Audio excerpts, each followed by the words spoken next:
Hello friends, बहुत बहुत स्वागत है आपका गुरुजी क्लासेस पर। आज हम शुरू करने वाले हैं बीए एलएलबी 5 इयर्स के स्टूडेंट्स के लिए सोशियोलॉजी की हिंदी मीडियम की सीरीज। इसी के जस्ट बाद में यूनिट 1 की इंग्लिश मीडियम की सीरीज की भी प्लेलिस्ट अपडेट हो जाएगी और वो भी आपको इसी के बाद मिलेगी। तो वो स्टूडेंट परेशान ना हो जो इंग्लिश मीडियम के हैं और जो सोच रहे हैं कि इस सब्जेक्ट को इंग्लिश में कैसे पढ़ा जाएगा, तो बिल्कुल परेशान मत होइए। आप गुरुजी क्लासेस पर आ चुके हैं और अभी यहां पर शुरू करने जा रहे हैं हम हिंदी मीडियम की सीरीज सोशियोलॉजी की, और इसके बाद ही स्टार्ट करेंगे हम इंग्लिश मीडियम की सीरीज सोशियोलॉजी की, और जस्ट उसके बाद हिस्ट्री आ जाएगा और पॉलिटिकल की भी सीरीज आ जाएगी। पांचों सब्जेक्ट की प्लेलिस्ट अपडेट होने वाली है और पांचों सब्जेक्ट आपको यही मिलेंगे। अगर आप देखना चाहते हैं यहां पर कि आपको नोट्स किस तरीके से प्रोवाइड करे जाएंगे, आपको इसके सारे हिंदी मीडियम के नोट्स प्रोवाइड कराए जाएंगे। मैं आपको बता देता हूं कि किस तरीके से नोट्स होंगे।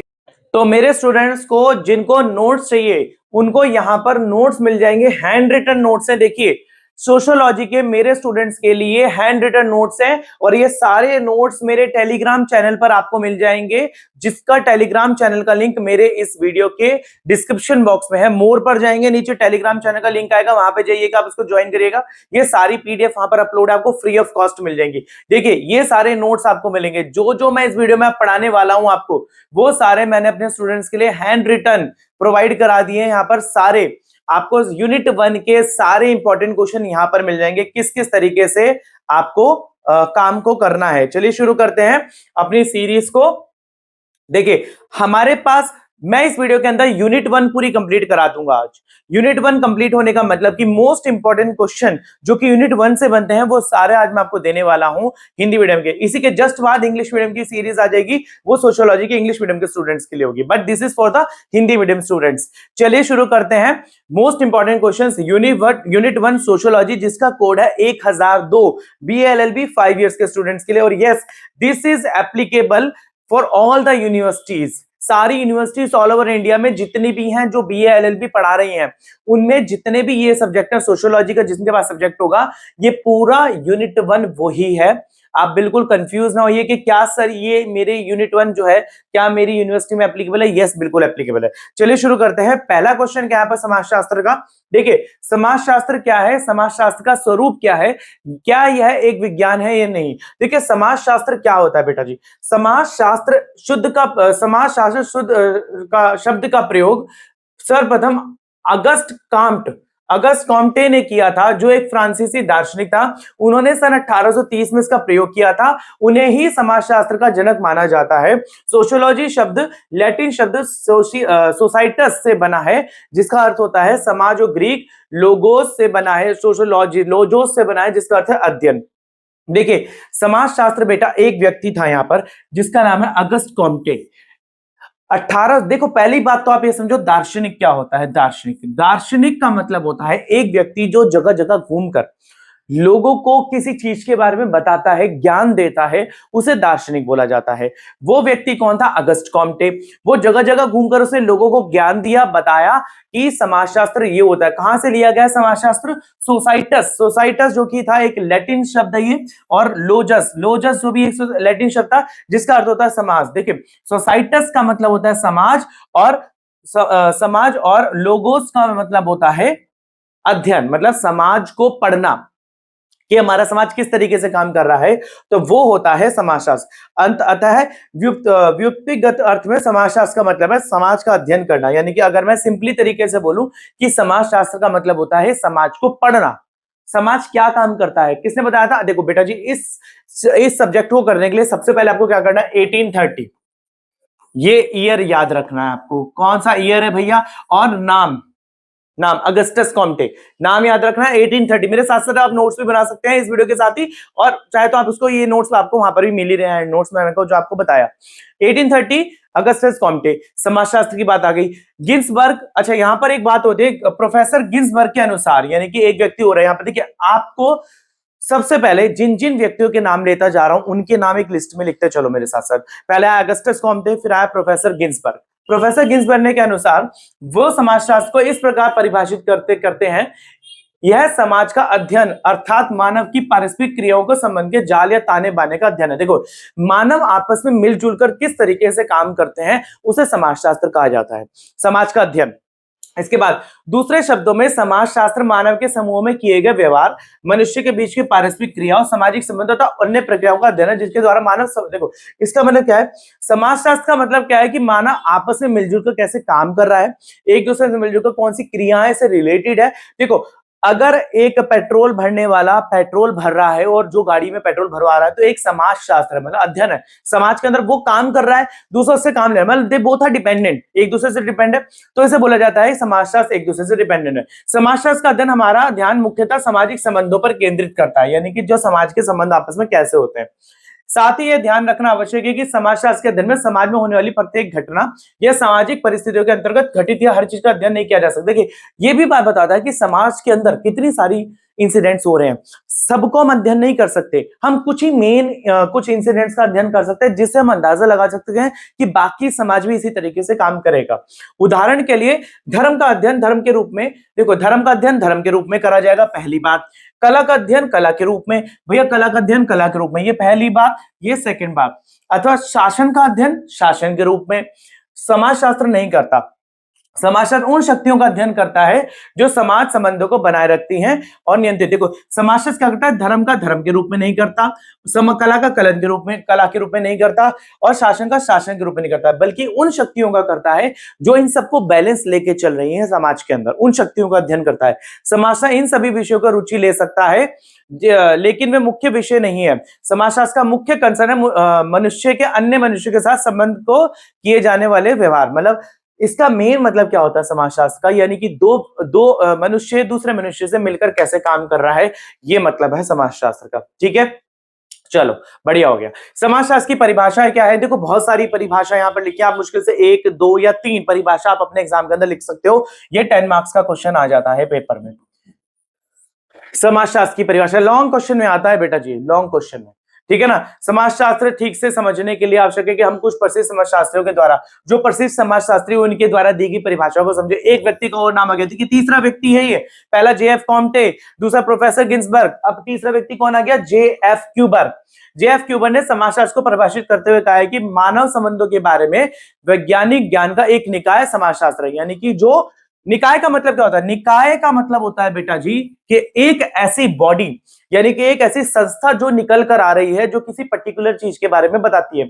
मतलब कि मानव संबंध, यानी कि जो दो व्यक्तियों के आपस के संबंध को बता रहा हो, उसे समाजशास्त्र कहते हैं। किसके अनुसार, जेएफ क्यूबर के अनुसार।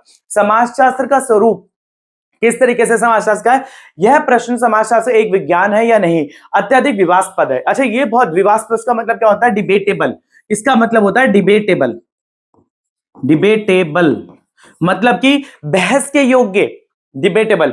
ये कुछ विद्वान समाजशास्त्र के बारे में मानते हैं कि क्या ये विज्ञान है, मानने का दावा या स्वीकार करते हैं। दूसरी ओर कुछ कहते हैं कि ये देखो कुछ समाजशास्त्री ये नहीं मानते कि समाजशास्त्र एक विज्ञान है, पर कुछ समाजशास्त्री ये मानते हैं कि हाँ ये विज्ञान है। ठीक है, उतना ही है, देखो कि समाजशास्त्र उतना ही विज्ञान है जितना अन्य सामाजिक विज्ञानों जैसे इतिहास, वो कहते हैं वो समाजशास्त्र उतना ही विज्ञान है जैसे अन्य इतिहास, अर्थशास्त्र और राजनीतिक विज्ञान। तो बोलते हैं कि समाजशास्त्र उतना ही विज्ञान है जितना कि अन्य विज्ञान।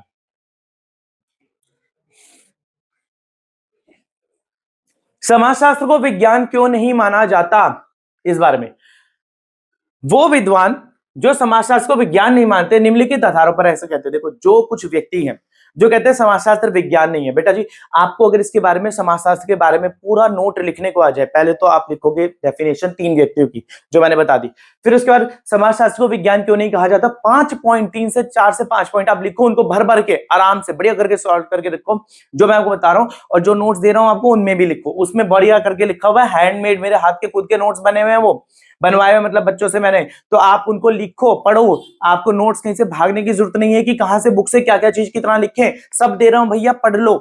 2 महीने बाद पेपर है और बैक लग गई तो बड़ी दिक्कत आ जाएगी, पूरे साल लगती रहेगी फिर अगले साल तक, और बड़े इंसल्ट होती है जब बैक वाले बच्चों के साथ बैठ के पेपर दोगे तो।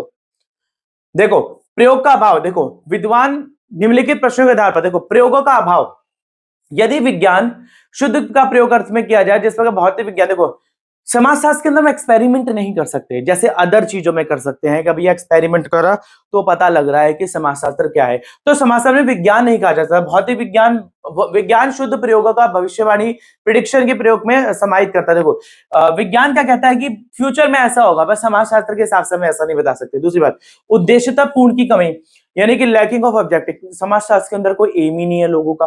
समाजशास्त्रियों के लिए अपने अध्ययन के विषय में प्रतिपूर्ण उद्देश्यपूर्ण बनाए रखना संभव नहीं है। जैसा कि भौतिक विज्ञान में देखो मेन कहा जाता है समाजशास्त्र के अंदर कोई एम नहीं है मेन। जैसे कि अगर हम विज्ञान इकोनॉमिक्स पढ़ रहे हैं तो एम है, और साइंस पढ़ रहे हैं तो एम है, पर समाजशास्त्र के अंदर ऐसा एम नहीं है। ऐसा वो लोग कहते हैं जो कहते हैं कि समाजशास्त्र विज्ञान नहीं है। ठीक है। तीसरी बात, सटीकता की कमी, बिल्कुल एग्जैक्ट नहीं बता सकते कि क्या चीज है। विज्ञान एक विशेषता यह है कि इसके पास अवलोकन और परिकल्पना का आधार निश्चित नियम होता है। देखो विज्ञान के अंदर एक प्रॉपर लॉ है। अगर मैं आपको बोलूं मोमेंटम, जैसे विज्ञान के अंदर होता है मोमेंटम, एक मेरे पास होता है जैसे कि जिसे बोला जाता है P is equal to M into A, ये मेरा मोमेंटम का फॉर्मूला है विज्ञान के अंदर, P is equal to M into A. पर क्या ऐसा समाजशास्त्र के अंदर कोई फॉर्मूला हो सकता है? नहीं है भैया, कोई फॉर्मूला है ही नहीं जिसके आधार पर मैं बता सकूं कि बिल्कुल एक्चुअली यही होगा काम। तो समाजशास्त्र के अंदर कोई कोई सटीकता नहीं है, मतलब कि कोई, अब जैसे मैथ्स का रूल है, अगर मैं बोलूं भैया a प्लस बी का होल स्क्वायर है, इसका फॉर्मूला है A square plus B square plus 2ab, तो क्या इस फॉर्मूले को लगाकर मैं आंसर निकाल सकता हूं? निकाल सकता हूं। पर ऐसा समाजशास्त्र के अंदर है? बिल्कुल भी नहीं है।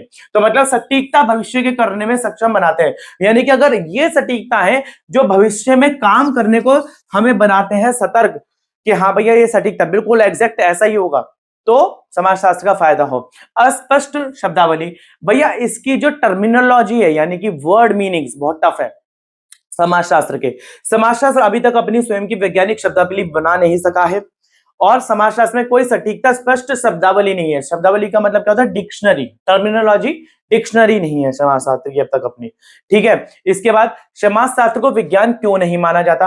ऊपर की चर्चा से खुद कुछ हद तक ये पता लग जाता है कि सामाजिक घटनाओं का वैज्ञानिक अध्ययन कोई बाधाओं से भरा है, यानी कि जो समाज के अंदर घटनाएं हो रही हैं जिसका अगर हम वैज्ञानिक रूप से अध्ययन करूंगा तो बहुत सारी बाधाओं से भरा पड़ा है, मतलब बहुत प्रॉब्लम से भरा पड़ा है वो बच्चा जी।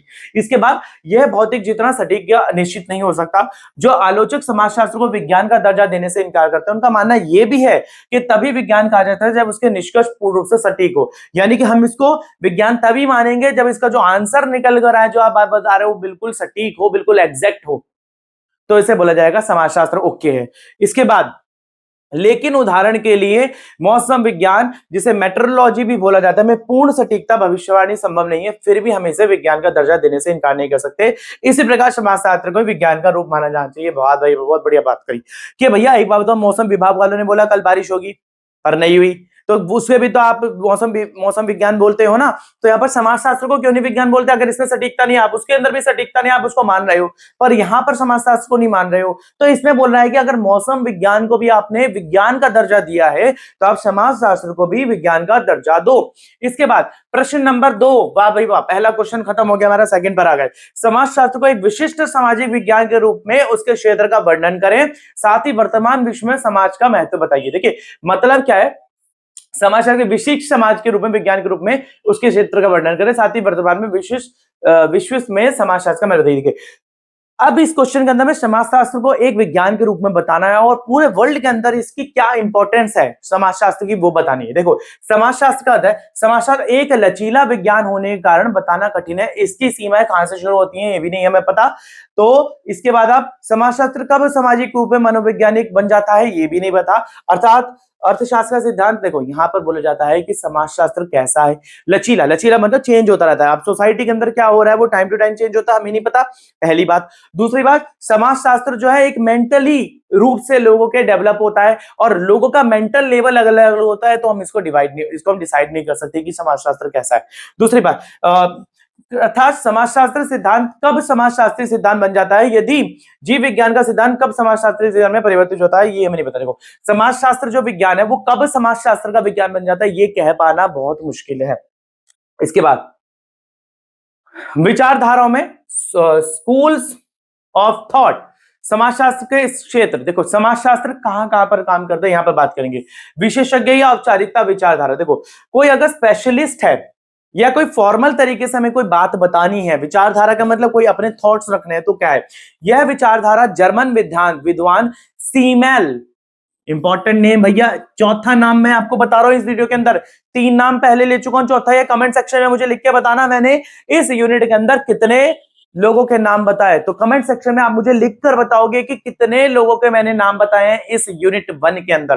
देखो यह समाजशास्त्र को अन्य सामाजिक अध्ययन की शाखाओं से अलग करता है। मतलब ये जो समाजशास्त्र है लोगों को अन्य, यानी कि समाजशास्त्र लोगों की अन्य सामाजिक अध्ययन, यानी कि लोग दूसरे समाज को किस तरीके से अध्ययन कर रहे हैं उसको अलग करता है समाजशास्त्र। इस विचारधारा का मानना है कि सामाजिक अनुसंधान किसी एक विज्ञान के लिए बहुत व्यापक है। यदि कोई प्रगति करनी है तो विशेषज्ञ विभाजन में, देखो समाजशास्त्र की यह विचारधारा कहती है कि अगर हमें कोई सोशल तरीके से, फॉर्मेलिटी तरीके से सब लोगों को जानना बहुत जरूरी है, अगर हमें किसी रूप में किसी चीज में आगे प्रोग्रेस करनी है तो यहां पर बात यह आ गई है।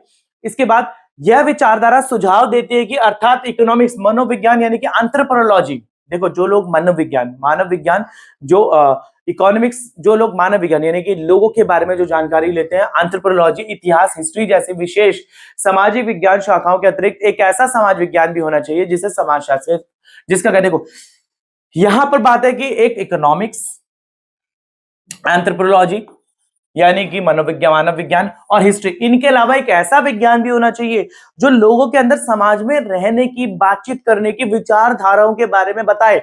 तो इसके अंदर ये बता रही है। सेकंड, संश्लेषणात्मक विचारधारा यानी कि सिंथेटिक स्कूल। संश्लेषणात्मक विचारधारा का उद्देश्य होता है समाजशास्त्र को सामाजिक विज्ञानों का एक संश्लेषण, देखो इसका आगे बात सुनते, देखो हॉबस के अनुसार समाजशास्त्र कोई सामाजिक अध्ययन का संश्लेषण है। देखो सामाजिक अध्ययन का संश्लेषण, समाजशास्त्र का कार्य 3 प्रकार से, देखो सिंथेसाइज मतलब ये सामाजिक अनुभव, समाज विज्ञान को अपने अंदर एब्जॉर्ब कर रहा है, बता रहा है कि किस तरीके से समाज काम कर रहा है, किसके अनुसार?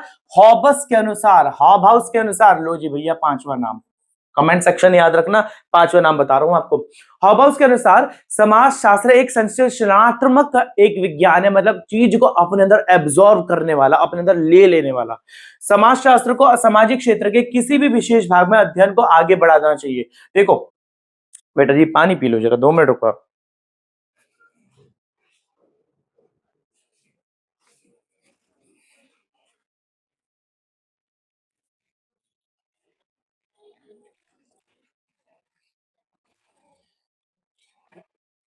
यस, देखो भाई समाजशास्त्री को सामाजिक क्षेत्र के किसी विशेष भाग का अध्ययन करने में आगे बढ़ना चाहिए। देखो जो समाजशास्त्री है वो समाज के किसी विशेष भाग का अध्ययन करने के लिए आगे बढ़े, सामाजिक संबंधों के आपसी संबंध को ध्यान रखते हुए समाजशास्त्री को विज्ञान के दृष्टिकोण का अध्ययन करना चाहिए। जो सामाजिक संबंध है उसको ध्यान रखते हुए समाजशास्त्री को विज्ञान के केंद्रों का भी आगे अध्ययन करना चाहिए। विज्ञान की दृष्टि से मतलब समाजशास्त्री को सामाजिक जीवन की व्याख्या को पूरे रूप में करनी चाहिए। देखो जो सामाजिक जीवन है उसकी व्याख्या अगर समाजशास्त्री करे तो उसको पूरे रूप से करे, मतलब पूरे सटीक तरीके से करे। आज के विश्व में समाजशास्त्र का अध्ययन महत्व इंपॉर्टेंट है। देखो आज के विश्व में जो समाजशास्त्र है बहुत इंपॉर्टेंट है, वेरी इंपॉर्टेंट। क्यों? क्योंकि समाज का वैज्ञानिक अध्ययन करने में सहायक, देखो जो समाजशास्त्र है, जो हमारा समाज है उसको वैज्ञानिक रूप से अध्ययन करने में सहायता देता है। जब समाजशास्त्र का कोई विचार अस्तित्व नहीं था, यानी कि समाजशास्त्र इस दुनिया में था ही नहीं, तो उसका वैज्ञानिक रूप से हमें अध्ययन करने का मौका मिला। तब समाज का अध्ययन अवैज्ञानिक तरीके से किया जाता था। केवल समाजशास्त्र के उद्भव के बारे में ही सामाजिक वैज्ञानिक अध्ययन का संभव हो। समाजशास्त्र कैसे निकला, उद्भव, तो उसी के बारे में वैज्ञानिक अध्ययन संपूर्ण मतलब तरीके से हो सका। सामाजिक संस्थाओं का वैज्ञानिक अध्ययन करने में समझता है। देखो जो सामाजिक संस्थाएं यानी कि सोशल इंस्टीट्यूशन, यानी कि ऐसे इंस्टीट्यूशन जो समाज में मदद करते हैं लोगों की, उनका अध्ययन करने में मदद करता है। समाजशास्त्र सामाजिक संस्थाओं का वैज्ञानिक अध्ययन करता है और हमें मदद करता है कि समाज के अंदर जो संस्थाएं हैं किस तरीके से कार्य करती हैं और कैसे कार्य वो आगे कर रही हैं। समाज को समझने और योजना बनाने के समाज की अनदेखी नहीं की जा सकती। देखो, समाज को किस तरीके से हमें समझना है। समाज एक ऐसा जटिल तत्व है, यदि समाजशास्त्र का अध्ययन ना किया जाए तो हम समाज को सही तरीके से समझ नहीं सकते, इसके विभिन्न समस्याओं के लिए समाधान नहीं दे सकते। देखो, समाज के अंदर आए दिन बहुत सारी समस्याएं होती रहती हैं। यदि हम समाजशास्त्र नहीं पढ़ते तो हम विभिन्न समस्याओं का अध्ययन भी नहीं कर पाएंगे कि समाजशास्त्र को किस तरीके से आगे बढ़ना है। आगे अन्य मानव के प्रति हमारे दृष्टिकोण को बदलने में सहायक, यानी कि बहुत सारे जो मानव है उनके प्रति जो भी हमारा दृष्टिकोण है उसको बदलने में सहायता करता है। देखो, समाजशास्त्र का अध्ययन हमारे अन्य लोगों के प्रति दृष्टिकोण को बदलने में, देखो जो लोग हैं जो हमारी सोसाइटी के बारे में क्या सोचते हैं, यदि हम समाजशास्त्र का अध्ययन करते तो हम उनका जो नजरिया है समाज को देखने का उसको बदल सकते हैं कि समाज किस तरीके से कार्य करता है। इसके बाद प्रश्न नंबर 3, 2 भी खत्म हो गया। लो जी भैया, थर्ड प्रश्न पे आ गए हम। समाज से आपका क्या आशय है? समाज का स्वरूप और इसके आवश्यक लक्षणों पर चर्चा कीजिए। देखो, समाज से आपका क्या आशय है, यानी कि समाज क्या है? समाज सामाजिक संबंधों का जाल है, चर्चा कीजिए। ये और पर आ गया 2 क्वेश्चन, यानी कि एक क्वेश्चन 2 तरीके से पूछा जा सकता है। समाज सामाजिक संबंधों का, यानी कि जो हमारा समाज है वो सामाजिक संबंधों का जाल है, कैसे बताना? देखो, समाज का अर्थ है सामान्य बोलचाल में समाज शुद्ध के प्रयोग से। देखो, सामान्य बोलचाल में समाज एक तरीके से शुद्ध है, सदस्य व्यक्तियों का दर्शन को दर्शाने के लिए रहता है, ना कि उन व्यक्तियों के लिए भी सामाजिक संबंधों को उदाहरण के लिए हम हरिजन समाज। देखो, ये समाज सामान्य बोलचाल में समाज शुद्ध, समाज शब्द का उपयोग आमतौर पर किसी विशेष समूह के लिए, सदस्यों के लिए, व्यक्तियों के लिए किया जाता है। देखो, जो समाज है उस शब्द का प्रयोग हम किसी विशेष व्यक्ति या समूह के लिए करते हैं। जैसे कि उदाहरण के लिए हम हरिजन समाज, आर्य समाज और आदि समाज की बात करते हैं तो मतलब एक पर्टिकुलर सोसाइटी को ये लोग बिलोंग करते हैं।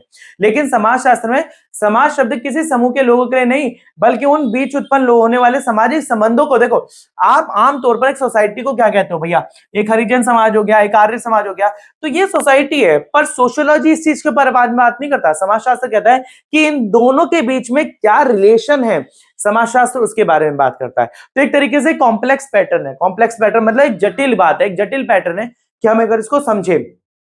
इसके बाद ये जटिल पैटर्न है। समाज की कुछ परिभाषाएं निम्न है, यानी कि सोसाइटी की कुछ परिभाषा। देखो, कुली, कुली के अनुसार ये एक और आ गया नंबर, व्यक्ति 5, आई थिंक 5, 4, 5, 6, ये 6 है। देखो, कुली के अनुसार समाज रूपों का एक जटिल संगठन है। समाज बहुत सारे रूपों का एक जटिल संगठन है। जटिल मतलब स्ट्रॉन्ग, मतलब एक मतलब टफ, जिनमें प्रत्येक अन्य रूप के साथ पारस्परिक क्रिया द्वारा जीवन विकसित होता है। इस प्रकार के क्या, देखो जो बहुत सारे अलग अलग लोग हैं एक साथ मिलकर काम कर रहे हैं तो एक जटिल रूप है समाज का, उसको एक साथ मिला के काम करने को बोला गया है समाज। दूसरी बात, गिडिम्स, ये 7वां नाम आ गया भैया, कमेंट सेक्शन में याद रखना, लिखना 7वां नाम गिडिम्स। समाज का स्वयं एक संघ है, संगठन है, वह सामाजिक संबंधों का योग है जिनमें जुड़े व्यक्ति एक दूसरे से बंधे हैं। ये एक संगठन है, योग है, जिनमें सामाजिक संबंध यानी कि जो व्यक्ति एक दूसरे से जुड़े और किस तरीके से कार्य कर रहे हैं। आगे मैकाइवर 8वां नाम और पेज 9वां नाम। मैकाइवर और पेज के अनुसार समाज प्रथाओं और प्रक्रियाओं का अधिकार है।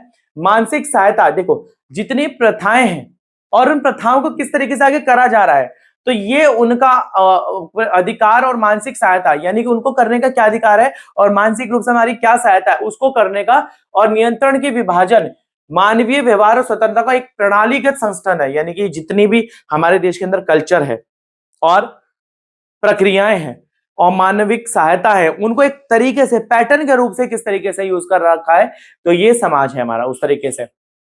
प्रोफेसर राइट 10वां नाम। प्रोफेसर राइट के अनुसार समाज किसी समूह के लोगों का संग्रह नहीं होता बल्कि यह संबंधों को बताता है। देखो, व्यक्ति की, ये समाज किसी समूह के लोगों का संगठन नहीं है, यानी कि बहुत सारे लोगों का समूह का एक ग्रुप नहीं है, बल्कि उनके बीच का आपसी संबंध बता रहा है। प्रश्न नंबर 4, लो भैया 4 भी आ गया प्रश्न। सामुदायिक शब्द को परिभाषित कीजिए। सामुदायिक घटक या लक्षण क्या है? समाज और सामुदायिक के बीच में अंतर बताइए। देखो, सामुदायिक शब्द को सामुदायिक का मतलब कम्युनिटी, कम्युनिटी शब्द को परिभाषित करना है और इसका क्या लक्षण। देखो, मैकाइवर, लो भाई 11 नेम, बच्चा जी लिख के दिखाना मेरे को, कितने नाम बता रहा हूं मैं आपको, सारे लिखते चलो मेरे साथ। 11 लोगों के नाम आ चुके हैं और अगर आप राइटिंग सेक्शन में इन लोगों के नाम लिखोगे, इसके मैकाइवर के अनुसार, हॉबाउस के अनुसार, प्रोफेसर गिब्स के अनुसार, तो आपको मार्क्स अच्छे मिलेंगे अपने आंसर, मतलब अपनी मार्किंग स्कीम के अंदर।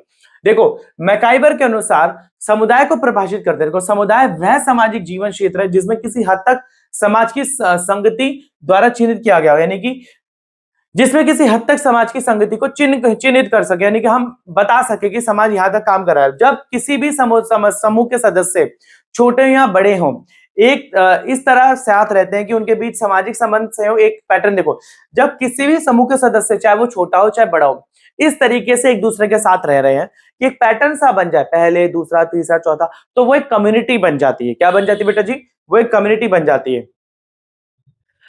जब लोग केवल किसी विशेष रुचि के लिए नहीं बल्कि सामान्य जीवन को जीने के लिए आपस में जुड़ते हैं, समूह के उसे समुदाय कहा जाता है। हम जानते हैं कि कोई भी व्यक्ति अकेले किसी भी काम को नहीं कर सकता, बहुत कम हो जाता है, वह अपने साथी लोगों के साथ मिलकर ही काम करता है। और जब वो अपने साथी लोगों के साथ मिलकर काम कर रहा है तो उसे बोला जाता है कम्युनिटी। बहुत सिंपल लैंग्वेज में लिखा हुआ, आप इसको पढ़ना। और इसके समुदाय की कुछ परिभाषाएं क्या है, देखो जो कम्युनिटी है उसकी कुछ परिभाषाएं, निम्नलिखित परिभाषाएं समुदाय के लिए है, समाजशास्त्रियों के द्वारा दी गई है।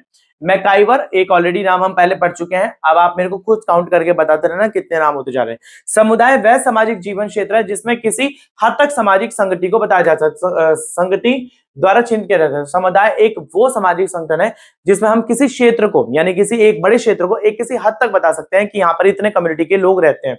दूसरी बात, बोगार्ड्स के अनुसार समुदाय एक सामाजिक समूह है जिसमें किसी हद तक हम भावना को निश्चित कर सकते हैं। समुदाय एक ऐसा संगठन है जिसमें हम किसी लोगों की, कम्युनिटी की फीलिंग्स को दर्शा सकते हैं।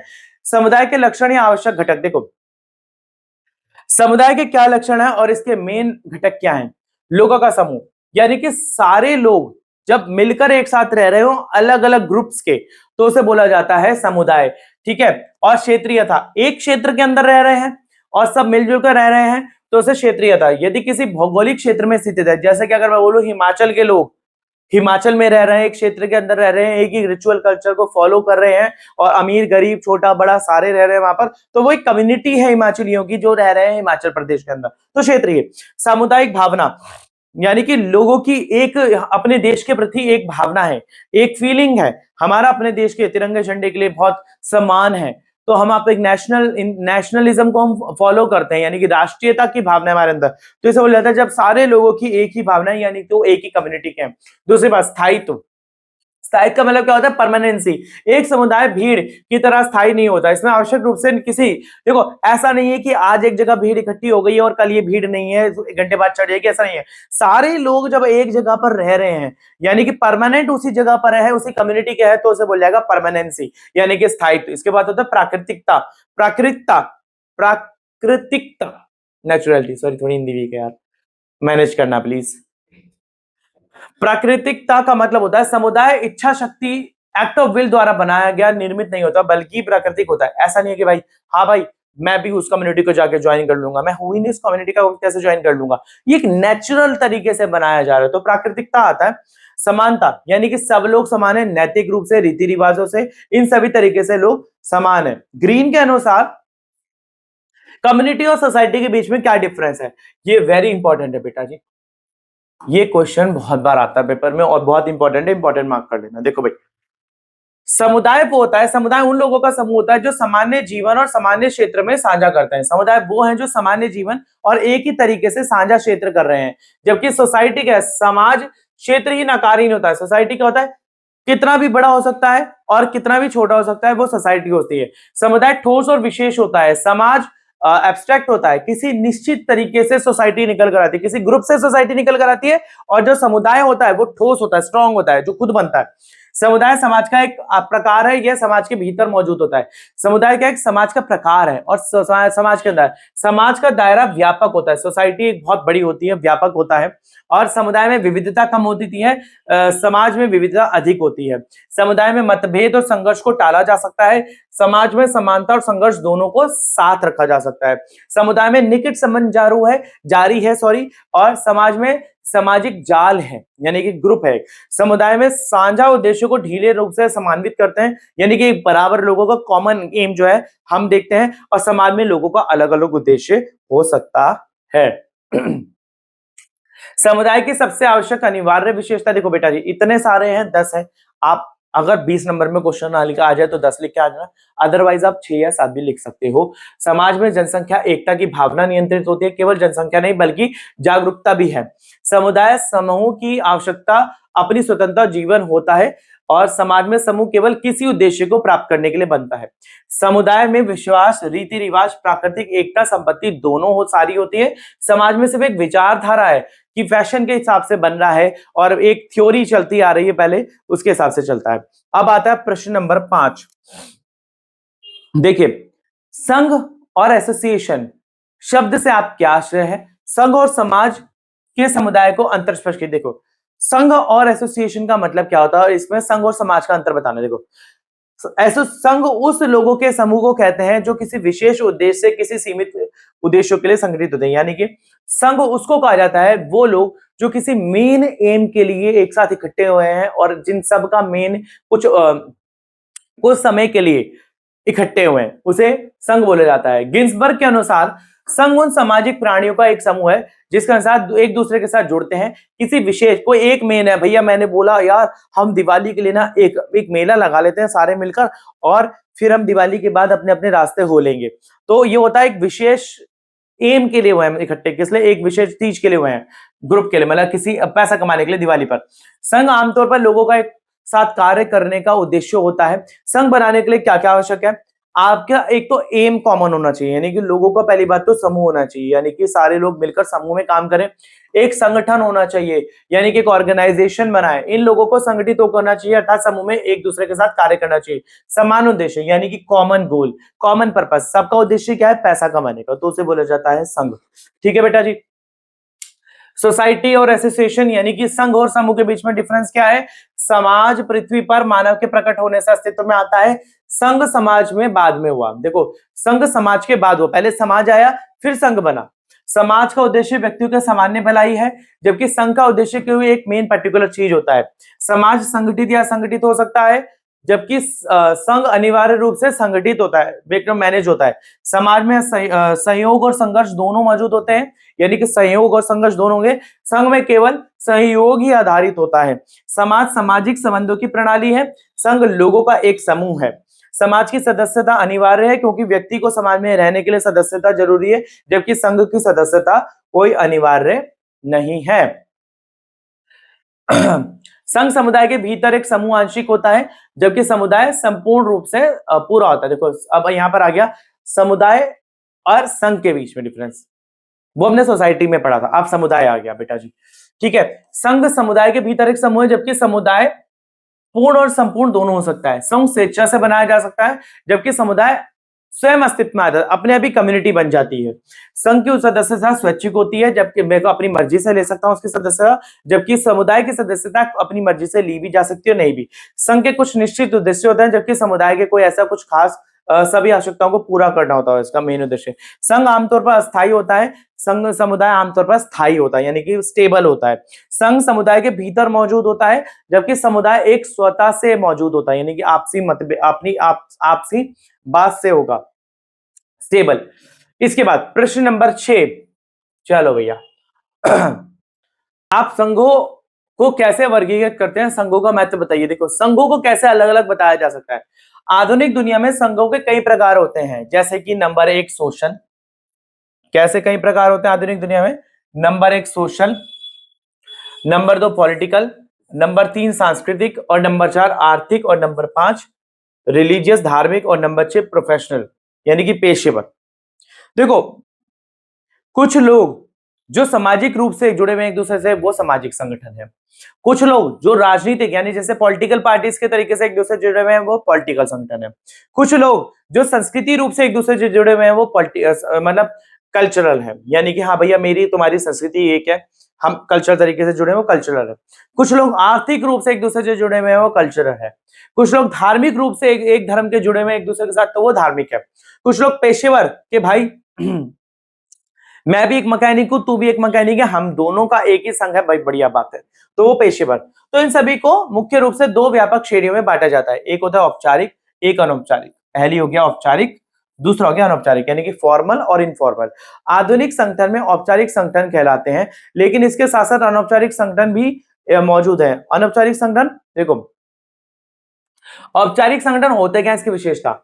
औपचारिक नियम वो विनियम होते हैं, देखो रूल्स एंड रेगुलेशन होते हैं, एक प्रॉपर उद्देश्य होता है और प्रभावी एक इफेक्टिव लीडरशिप होती है संगठन में, पुरस्कार और दंड की व्यवस्था होती है यहाँ पर कि आपको रिवॉर्ड भी दिया जाएगा, पनिशमेंट भी दी जाएगी, निश्चित नाम होता है इसका, एक सिंबल होता है, उदाहरण के लिए भारतीय रेलवे पहला, अमेरिका की जनरल मोटर्स दूसरा, और डाक और टेलीग्राफ विभाग तीसरा। ये एग्जाम्पल है, ये प्रॉपर एसोसिएशन है। संघों की विशेषताएं क्या होती है, देखो अनौपचारिक रूप क्या है, अनौपचारिक रूप का मतलब होता है जिनके अंदर ये सब चीजें नहीं होती, यानी कि उनका कोई प्रॉपर नाम नहीं हो सकता, एक प्रॉपर एम नहीं हो सकता सबका मिलके, उसमें कोई रिवॉर्ड और पनिशमेंट नहीं मिलती, और प्रॉपर कोई सिंबल भी नहीं होता, तो ये अनौपचारिक होता है। संघों की विशेषताएं क्या होती है, देखो भाई, संघ व्यक्तियों का एक संगठन होता है, इसका विशिष्ट और साझा यानी कि एक कॉमन गोल होता है, एक ही बात होगी, दो सबने मिलकर एक ही मतलब उद्देश्य को अपनाना है। संघ जानबूझकर स्थापित किया जाता है, संघ नियमों और विनियमों पर आधारित होता है, संघ कानून अस्तित्व और संरचना होता है, कानून का अस्तित्व और संरचना से बनता है, संघ की सदस्यता स्वेच्छा से होती है, संघ अस्थायी प्रकृति का होता है, यानी कि मतलब चेंज होता रहता है टाइम टाइम, संघ की स्पष्ट और सुव्यवस्थित संरचना होती है, संघ एक ठोस संगठन है, संघ स्वयं में अंत नहीं बल्कि एक साधन है, स्वयं आपस में अपने स्वयं में अंत नहीं बल्कि एक साधन है, सोर्स है। अब देखो इंटरेस्ट और संघों के बीच में उदाहरण क्या है, देखो अवशिष्ट रुचि पर आधारित होता है, यानी कि अवशिष्ट रुचि पर, देखो रुचि क्या है और अब रुचि होती है मेरा मेरा इंटरेस्ट क्या है और किस तरीके से फिर उससे संघ बन रहे हैं। वर्ग जाति आयु समूह आदिवासी किसी भी तरीके से संघ बनाया जा सकता है। विशेष रुचि क्या है यहाँ पर, देखो प्राथमिक संबंध पर आधारित, परिवार खेल मनोरंजन, देखो अवशिष्ट रुचि पर आधारित यानी कि अलग कोई भी व्यक्ति मतलब एक प्रॉपर रुचि मैं इस वर्ग से, देखो रुचि मतलब किस तरीके से संघ बन रहा है उसको बता रहे हैं, ध्यान से समझना भैया, यार मैं समझाता हूं ध्यान से, देखो संघ किस इंटरेस्ट से बन रहा है उसकी बात चल रही है, संघ किस इंटरेस्ट यानी कि क्यों बन रहा है उस वजह से, यानी कि प्रॉपर रुचि इंटरेस्ट है, वर्ग आयु समूह आदिवासी संगठन नागरिक कल्याण के रूप से, विशेष रुचि का मतलब परिवार मनोरंजन व्यायाम, ये किसी रोगों की विशेष रुचि है। द्वितीयक रुचि औद्योगिक वाणिज्य पेशेवर, वाणिज्य मतलब ट्रेड, औद्योगिक मतलब इंडस्ट्रियल, और राजनीतिक रुचि मतलब कि राज्य नगर पालिका और राजनीतिक दल वगैरह यानी कि राजनीतिक रुचि। तकनीकी रुचि अनुसंधान संघ औद्योगिक संघ और मध्यस्थ संघ, मतलब अनुसंधान मतलब किसी बायोलॉजिकल वगैरह आप मान लो अनुसंधान संघ, और शैक्षणिक रुचि का मतलब विद्यालय महाविद्यालय गृह विद्यालय, इनके हिसाब से बनाया गया संघ है। प्रश्न नंबर 7, सामाजिक समूह का क्या अर्थ है, उनके लक्षण लिखिए। प्राथमिक और द्वितीयक समूह का क्या अर्थ है, देखो मनुष्य एक सामाजिक प्राणी, हमें पता है कि सामाजिक समूह क्या है, वो अकेले रह के काम नहीं कर सकता, तो व्यक्तियों के केवल एक सैद्धांतिक यानी हाइपोथेटिकल तरीके से मौजूद है मनुष्य, मनुष्य समूह में रहता है, लगातार एक दूसरे के साथ संबंध में बातचीत करता है, तो इसे सामाजिक समूह बोलते हैं। सामाजिक समूह उन सभी मानव व्यक्तियों का संग्रह होता है जो एक दूसरे के साथ मिलकर कार्य करते हैं, उसे सामाजिक समूह कहते हैं। सामाजिक समूह की विशेषता है परस्पर संबंध, यानी कि ये दोनों सारे लोग एक दूसरे से जुड़े होते हैं, किसी ना किसी कार्य को लेके समूह के सदस्य एक दूसरे से जुड़े हैं। किसी व्यक्ति के समय समूह केवल तभी सामाजिक समूह कहा जा सकता है जिसके सदस्य आपस में जुड़े हों। परस्पर संबंध या समूह की आवश्यक विशेषता होती है एकता की भावना, यानी कि सब लोग मिलजुल कर रह रहे हैं यूनिटी के साथ। हम भावना वी फीलिंग, हम सारे एक है, हम भावना हम सारे मिलकर रह रहे हैं, इसे बोला जाता है सामाजिक समूह। ठीक है, इसके बाद सामाजिक समूह का वर्गीकरण कैसे कैसे बांटा गया है, देखो साइमल के अनुसार छोटे बड़े समूह में बांटा गया है साइज के हिसाब से। सैंडरसन के अनुसार अनैच्छिक स्वैच्छिक तथा प्रतिनिधि, देखो अनैच्छिक जो अपनी मर्जी से नहीं जुड़ते, स्वैच्छिक जो अपनी मर्जी से हैं, और प्रतिनिधि समूह जो किसी ग्रुप का लीडरशिप कर रहे हैं यानी कि किसी ग्रुप को प्रतिनिधित्व कर रहे हैं, उसके हिसाब से बांटा जा सकता है। एफ टॉम के अनुसार समुदाय और संघ समुदाय और संघ के हिसाब से हम सामाजिक समूह को बांट सकते हैं। कूली के अनुसार प्राथमिक और द्वितीयक समूह के हिसाब से हम उनको बांट सकते हैं एक दूसरे के काम, यानी कि पहला समूह और दूसरा समूह जो एक दूसरे से काम कर रहे हैं। देखो कुल सामाजिक समूह का संगठन जो वर्गीकरण है वो दो तरीके से करता है, प्राथमिक और द्वितीयक। अपने ग्रंथ सोशल ऑर्गेनाइजेशन में चार्ल्स एच कुली ने व्यवहार के आधार पर सामाजिक समूह को एक प्राथमिक और द्वितीयक समूह के रूप में विभाजित करा, यानी कि किस तरीके से उनका नेचर है, जो ग्रुप्स है उनका नेचर क्या है, तो व्यवहार के तरीके से उसने उनको विभाजित करा यानी कि बांटा। ठीक है, प्राथमिक समूह उन छोटे संघों को कहते हैं जिनके लोग भावनात्मक संबंधों से द्वारा जुड़े हैं। प्राथमिक समूह छोटे छोटे ग्रुप्स होते हैं जिनमें जो लोग होते हैं भावनात्मक एक फीलिंग के तरीके से एक दूसरे से जुड़े हैं। ठीक है, प्राथमिक समूह का एक उदाहरण है, देखो फैमिली, यानी कि एक एक एक परिवार, कहीं का भी परिवार एक दूसरे से छोटा छोटा ग्रुप है और एक दूसरे से फीलिंग के अनुसार जुड़े तो प्राथमिक समूह है। कुली का कथन है कि प्राथमिक समूह से मेरा अभिप्राय उन समूह से है जिनका निकट आमने सामने का संपर्क है, यानी कि वो लोग जो बिल्कुल आमने सामने का संपर्क है उसे प्राथमिक समूह कहते हैं। कई अर्थों में प्राथमिक केवल लेकिन उसलिए सामाजिक समूह का भी स्वभाव आदर्श है। देखो कॉमन गोल, छोटा ग्रुप सबका एक ही गोल। ठीक है, कुली प्राथमिक समूह के 5 मूलभूत आधार बताता है। सामने आमने का संपर्क, बिल्कुल रोज का मिलना जुलना, संघ की अवशिष्ट प्रकृति यानी कि ग्रुप में रहना, सापेक्ष प्रदर्शन एक ही बात होनी, सीमित आकार और सीमित सदस्य मतलब ग्रुप सीमित है और सदस्यों के बीच घनिष्ठता मतलब बहुत ज्यादा एक दूसरे से जुड़े हुए। एच टी मजूमदार के अनुसार जब सदस्यों के संबंधों में आमने सामने का संपर्क उपस्थित नहीं होता तो वो द्वितीयक होता है, यानी कि अब जब जो संबंध है, जो सदस्य हैं किसी समूह के और वो आमने सामने का संबंध नहीं है, फोन पर है, टेलीग्राम के थ्रू है, ईमेल के थ्रू है, व्हाट्सएप के थ्रू है, तो उस संबंध को बोला जाता है द्वितीयक समूह, यानी कि द्वितीयक समूह। द्वितीयक समूह किसी विशेष उद्देश्य लक्ष्य को पूरा करने के लिए बनाए जाते हैं, उन उद्देश्यों की पूर्ति के बाद उसकी आवश्यकता समाप्त हो जाती है। देखो मैंने फोन पर बात करा, भाई ऐसा है मैं कम्युनिटी बना रहा हूं, मुझे हम सारे मिलजुल कर ट्रेड करेंगे ऑनलाइन और फिर जब ये ट्रेड खत्म हो जाएगा तो तुम अपने रास्ते में अपने रास्ते, तो ये कौन सा समूह होता है? द्वितीयक समूह, जो किसी थोड़े ही समय के लिए बनाया जाता है। द्वितीयक समूह की विशेषता है ये आकार में बड़े होते हैं, सदस्यता अनिवार्य नहीं होती, सदस्य संबंध औपचारिक और गैर व्यक्तिगत होते हैं, ये औपचारिक नियमों द्वारा नियंत्रित होते हैं, प्रत्येक सदस्य का पद स्थिति उसके कार्य पर आधारित होता है, इसमें सक्रियता और निष्क्रियता दोनों होती है, यानी कि एक्टिव और इनएक्टिव दोनों होते हैं, सदस्य स्वावलंबी सेल्फ डिपेंडेंट, मुझे किसी की जरूरत नहीं, मैं सेल्फ डिपेंडेंट हूं। द्वितीयक समूह का उद्देश्य किसी कार्य को पूरा करने के बाद अलग हो जाना होता है। देखो प्राइमरी और सेकेंडरी के बीच में डिफरेंस, प्राथमिक समूह और द्वितीयक समूह जो मैंने आपको पहले बताया वही है यहाँ पर। देखो खेल समूह और मंडली फ्रेंड सर्कल ये प्राथमिक है, और श्रमिक संगठन लेबर ऑर्गेनाइजेशन और कॉर्पोरेशन ये द्वितीयक है। एग्जाम्पल, इसका डिफरेंस आप स्क्रीनशॉट ले लो और आराम से सिंपल लैंग्वेज में आपको समझा दी कि प्राथमिक द्वितीयक समूह क्या होता है, इसको पढ़कर पेपर में करके आना, 10 नंबर में आता है। I think this is the last question of this unit, प्रश्न नंबर 8। यस लास्ट क्वेश्चन है बेटा जी। प्राथमिक और द्वितीयक समूह का महत्व क्या है? देखो भैया हमने समूह बना तो लिए, ठीक है बेटा जी,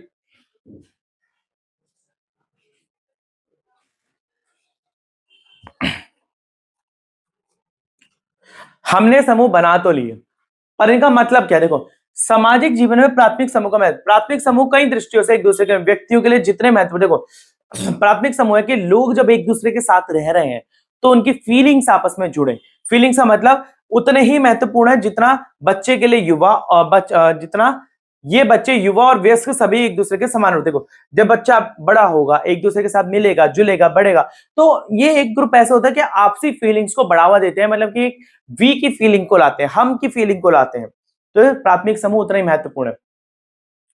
प्राथमिक समूह समाजीकरण देते हैं, यानी कि समाज में समाज रूप से रहने का मौका देते हैं। प्राथमिक समूह की मदद से हम संस्कृति को सीखते हैं। ये समूह व्यक्ति और समाज दोनों के लिए कई प्रकार से फायदेमंद होते हैं। ये सदस्यों में समाज के नियमों के अनुसार कार्य करते हैं। यह सामाजिक संगठन की मूलभूत इकाई है। इन्हीं समूह से व्यक्तिगत लोग सामाजिक संस्थाओं और अपने चारों ओर दुनिया के प्रतिभूत मूलभूत को समझते हैं, और दयालुता, सहानुभूति, सहिष्णुता, आपसी मदद की भावना लोगों के अंदर आती है। यदि ये समूह विघटित हो जाए तो समाज भी विघटन हो जाता है, यानी कि अगर छोटे छोटी फैमिलीज टूट जाए तो समाज भी तो टूट जाएगा ना भैया। तो प्राथमिक समूह इसलिए इंपॉर्टेंट है। और द्वितीयक समूह क्या इंपॉर्टेंट है कि भैया बड़े लेवल पर अगर हमें काम करना है तो हम अपनी फैमिली को तो लेके नहीं जा सकते, अगर हमें वर्ल्ड वाइड काम करना है तो उसमें द्वितीयक समूह जरूरी है। फोन पर काम करना, अगर मुझे एक लेबर बनानी है, सपोज करो मेरी एक लेबर पार्टी है, लेबर पार्टी मतलब मिलजुल कर कहीं पर काम करते हैं, मजदूरी का काम करे, तो मैंने मजदूर को इकट्ठा करा और वहां पर काम करवाया, काम करवाने के बाद छोड़ा, तो इससे समाज में बैलेंस बन रहा है। तो द्वितीयक समूह इसलिए इंपॉर्टेंट है। तो प्राथमिक द्वितीयक समूह समाज के अंदर बहुत इंपॉर्टेंट है। और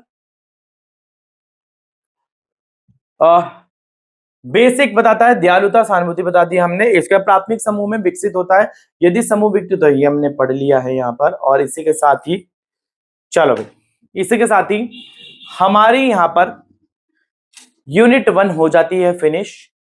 इस पूरी यूनिट 1 के अंदर मैंने जितने 8 क्वेश्चन इंपॉर्टेंट बन सकते थे सारे आप बच्चों के लिए लेकर आया हूं। आप इन क्वेश्चंस के नोट्स मेरे टेलीग्राम चैनल के लिंक जो कि इस वीडियो के डिस्क्रिप्शन बॉक्स में मिल जाएगा, वहां पर जाके इस यूनिट 1 के नोट्स आप वहां से ले सकते हो। और आशा करता हूं इतना आप मुझे प्यार दे रहे हो लोग कि इतना मेरा मनोबल बढ़ रहा है कि मैं अपनी ऑफलाइन क्लासेस के बाद आप लोगों के लिए काम करवा रहा हूं, मेहनत कर सकता हूं मैं सिर्फ आपके प्यार से ही। प्लीज अगर आपने मेरा चैनल अपना लाइक शेयर सब्सक्राइब नहीं करा तो कर दीजिए, सारे लोगों का फायदा करा दीजिए। इसी के जस्ट बैक बाद में हिस्ट्री की वीडियो भी आएगी, हिंदी और इंग्लिश मीडियम दोनों में, और इसके जस्ट बाद में सोशियोलॉजी की वीडियो आएगी इंग्लिश मीडियम की। मिलते अगली वीडियो में, तब तक के लिए धन्यवाद।